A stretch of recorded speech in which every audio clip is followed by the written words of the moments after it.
네, 김영환입니다. 오늘도 같이 말씀 묵상하겠습니다. 저는 보기보다 굉장히 내성적인 아이로 자랐습니다. 교회에도 잘 적응하지 못해서 청소년기에 교회를 떠나기도 했었습니다. 대학 때, 대학원 때, 유학 가서도 늘 도서관 외진 곳에 혼자 책 보는 것을 좋아했습니다. 그래서 지금도 많은 사람들 속에 있는 것보다, 사람들을 만나는 것보다 혼자서 책 보는 게 훨씬 더 좋습니다. 어떤 분들은 제가 에너지가 많다고, 많은 사람을 만난다고 생각하지만 사실은 그렇지 않습니다. 사역 때문에 그렇게 하는 것이죠. 그리고 또 한 가지는 무엇이냐면 같이 연대해서, 연합해서 하는 것이 굉장히 아름답고 조국 교회를 위한, 또 교계를 위한 것이라 생각해서 그렇게 발버둥 치고 있습니다. 제대로 잘 하고 있는지 모르겠지만 포기할 수 없기 때문에 연합해서 무언가 만들어내려고 하고 있습니다. 힘겹더라도 할 수 있는 것은 함께 해주는 동역자들이 있기 때문입니다. 이렇게 같이 함께 말씀을 묵상하는 분들도 귀한 동역자들이죠. 언젠가 우리가 이렇게 계속해서 해나갈 때, 하나님 앞에 예배하고 또 하나님 중심으로 나아갈 때 우리는 아름다운 가시적인 영적인 성벽을 재건할 줄 믿습니다. 선한 자들이 더 끈끈하게 서로 하나가 되고 또 도와주는 그런 것이 있으면 참 좋겠는데요. 최근에 한 분이 만나자고 해서 만났는데 빵도 주시고 또 봉투도 이렇게 주셨는데요. 그분이 그때 이렇게 말씀하셨어요. 목사님, 제가 기도하는 것이 있는데 이게 잘 이루어지면 제가 목사님 연합 집회도 도움이 될 수 있도록 재정적으로 돕고 다른 것도 제가 돕도록 하겠습니다. 그러면서 일정 금액을 얘기하셨는데 그 금액이 작지는 않았습니다. 그런데 최근에 다시 연락이 왔습니다. 여러분, 도울 수 있겠다. 이렇게 하나님께서 굉장히 빨리 응답하셨다, 이런 이야기를 하셨어요. 그래서 다음 주에 한번 다시 뵙기로 했습니다. 만나자고 하셔서 만났는데 저는 그분이 어떤 분인지도 잘 모르고 어떤 비전을 갖고 있는지도 잘 몰랐지만 하나님 안에서 같이 말씀을 나누고 또 기도하고 함께 그 방향을 가는 분이었습니다. 이렇게 선한 분들이 함께 해준다 그러면 너무나 감사하죠. 그래서 더 선한 사역들을 하면 좋겠는데요. 그런데 씁쓸한 것은 악한 자들이 더 지지해주고 서로 한 방향으로 잘 나간다라는 거예요. 피터 와그너를 시작으로 신사도 운동이 한국에도 들어오고 세계를 덮기 시작했는데요. 베니 힌, 아이하베, 마이크 비클, 한국의 박호정, 정우호, 데이비드 차, 박혁, 김주은, 변승우, 손선미, 제시카 윤, 이런 사람들이 다 신사도의 길을 갖고 있는 사람들인데요. 서로 하나가 돼서 한 방향을 가고 있습니다. 특별히 데이비드 차, 이 캄 성교회를 만들어서 같이 모여서 뭔가를 했는데 이상한 사람들이 함께 연대하면서 굉장히 커졌죠. 참 안타까운 일입니다. 그 강단에 섰고 함께 했던 사람들, 여러분 그 사람들을 잘 눈여겨봐야 됩니다. 제2의 데이비드 차, 제3의 데이비드 차 같은 사람들이 나올 겁니다. 느헤미야 시대도 그랬습니다. 그 당시 느헤미야는 페르시아 거대 나라, 그 나라를 떠나서 기약 없이 고향 예루살렘으로 돌아왔죠. 오자마자 반대 세력에 부딪혔습니다. 반대 세력은 조직적으로 느헤미야를 괴롭혔죠. 작전을 짰습니다. 그리고 거짓 선지자도 앞세웠습니다. 그리고 하나님이 원하시는 성전의 재건, 성벽의 재건을 막았죠. 하지만 느헤미야는 멈추지 않았죠. 12년 동안 총독의 녹을 고사하고 받지 않고 백성들과 함께 고통을 당했습니다. 그러면서 하나님의 성벽을 재건하려고 했죠. 그때 함께한 자들이 누구였죠? 느헤미야는 성벽 재건이 이루어지자 그 다음에 어떤 것에 더 많이 신경을 썼을까요? 오늘 같이 또 말씀 속으로 들어가 보겠습니다. 느헤미야 7장 1절부터 6절까지의 말씀입니다. 1절에서 4절 말씀 먼저 읽어보겠습니다.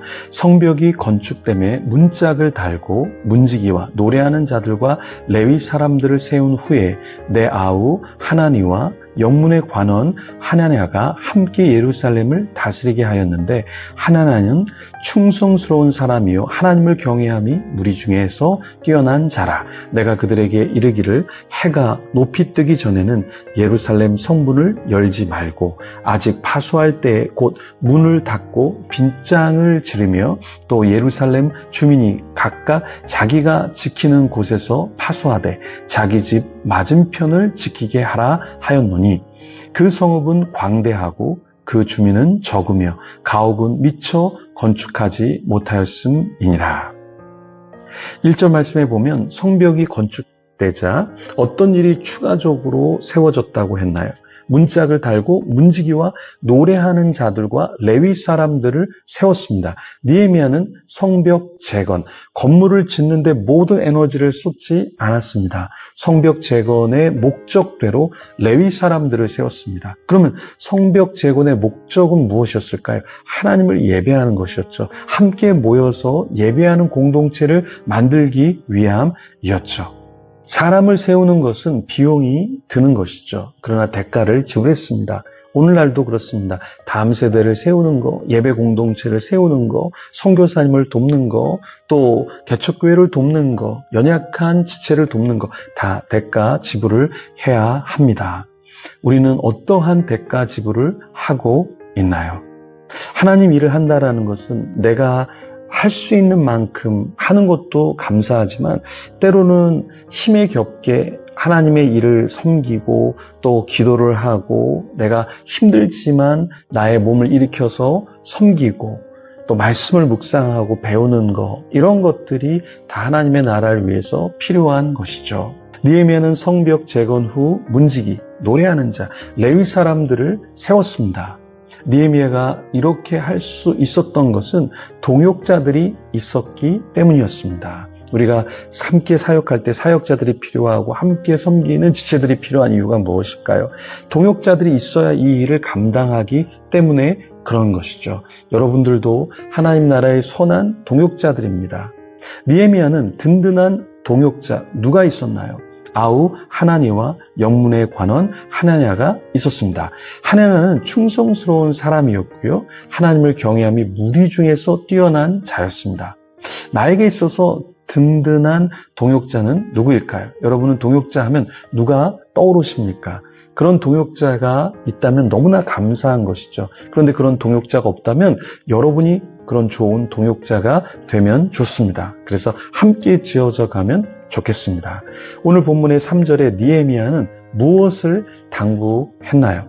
해가 높이 뜨기 전에는 예루살렘 성문을 열지 말고 아직 파수할 때에 곧 문을 닫고 빗장을 지르고 예루살렘 주민이 각각 자기가 지키는 곳에서 파수하고 자기 집 맞은편을 지키게 했습니다. 느헤미야 당시 성읍과 가옥은 어떤 상태였나요? 4절 말씀에 보면 그 성읍은 광대하고 그 주민은 적고 가옥은 미처 건축하지 못했었습니다. 느헤미야 시대는 성읍과 가옥보다 성벽 재건에 더 힘을 썼기 때문에 그랬던 것이죠. 그 사람들이 가졌던 재정과 열의, 그것을 가지고 먼저 성벽을 재건하려고 하다 보니까 자기들의 개인적인 집은 성읍보다, 성벽보다 못했던 것이죠. 예배에 더 힘을 쏟으려고 했었습니다. 오늘날 이런 모습을 볼 수 있을까요? 학계 선지자가 활동할 때 하나님이 너무 답답하셔서 어떻게 말씀하셨나요? 그 백성들이 자기 집만 생각하니까 하나님이 어떻게 말씀하셨죠? 학계서 1장 2절에서 5절 말씀입니다. 만군의 여호와가 이같이 말하여 이르노라. 이 백성이 말하기를 여호와의 전을 건축할 시기가 이르지 아니하였다 하느니라. 여호와의 말씀이 선지자 학계에게 임하여 이르시되 이 성전이 황폐하였거늘 너희가 이때에 판벽한 집에 거주하는 것이 오느냐. 그러므로 이제 만군의 여호와가 이같이 말하노니 너희는 너희의 행위를 살필지니라. 하나님께서 보시기에 전을 건축할 시기가 왔는데 백성들은 아니다 하면서 자신들은 아주 좋은 집에 거주했던 것이죠. 오늘날 다시 우리의 모습을 보고 나는 어떻게 하나님을 섬기고 있는가 우리 자신을 좀 돌아보면 좋겠습니다. 쉽지 않습니다. 그러나 여전히 하나님을 아름답게 섬기는 자들이 있습니다. 우리도 그런 자와 함께 하나님의 나라를 세워가야 하겠죠. 5절과 6절 말씀 보면요. 특별히 5절 말씀에 하나님이 느헤미야 마음에 감동을 주셨어요. 무엇을 하게 하셨을까요? 귀족들, 민장들, 백성들을 모아 그 계보대로 등록하게 하셨죠. 느헤미야가 처음 돌아온 자의 계보를 얻었을 때 거기에 기록된 자들은 어떤 자들이었죠? 5절에서 7절 말씀에 보면 옛적의 바벨론 왕 느부갓네살에게 사로잡혀 갔던 자들 중에서 노임을 받고 예루살렘과 유다에 돌아와 각기 자기들의 성읍에 이른 자들이었죠. 6절 말씀에. 그리고 그 메인 리더들은 누구였죠? 수룹바벨, 예수와 느헤미야, 아사랴, 라하냐, 나하마니, 모르드게, 빌산, 미스베렛, 비구에, 니훔, 바나 이런 자들이 있었습니다. 여기서 지도자들이 함께 앞장서서 백성들을 이끌었는데요.